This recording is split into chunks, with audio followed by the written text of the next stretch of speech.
तुम्ही करताय ते चालू राहू द्या. हे अविरत कार्य आमच्या राजाने आम्हाला शिकवलं आहे.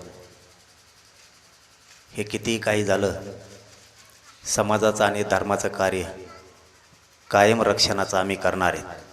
त्यात काय दुमत असण्याचं काही कारण नाही.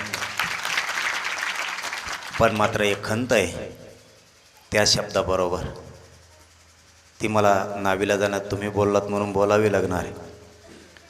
धर्माचं रक्षण करायला आम्ही कुठं काही कमी पडत नाहीत, कधी पडलोही नाहीत. आणि या राज्यातला मराठा आणि या देशातला मराठा कधी कमीही पडणार नाही. धर्माने आमचं काही केलं नाही, पण धर्मातले लोक, ज्या धर्मात आम्ही मराठा म्हणून एकटे 50-60% या राज्यात आहेत, जे हिंदू धर्म आपण म्हणतो, त्या हिंदू धर्मातल्या लोकांना कधी वाटलं नाही की आपलाच एक हिंदू धर्मातला मोठा मराठा भाऊ आहे, त्याच्या लेकराला मात्र आपण सगळेजण मिळून आरक्षण देऊ, हे मात्र कुणी आम्हाला म्हणत नाही. एकीकडून धर्माचा आम्हाला शिकवायचं, धर्माचं रक्षण झालं पाहिजे हेही शिकवलं जातं आम्हाला.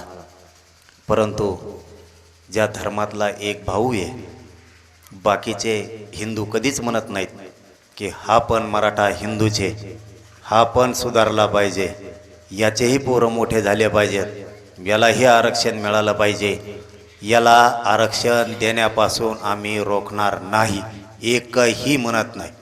मारामाऱ्या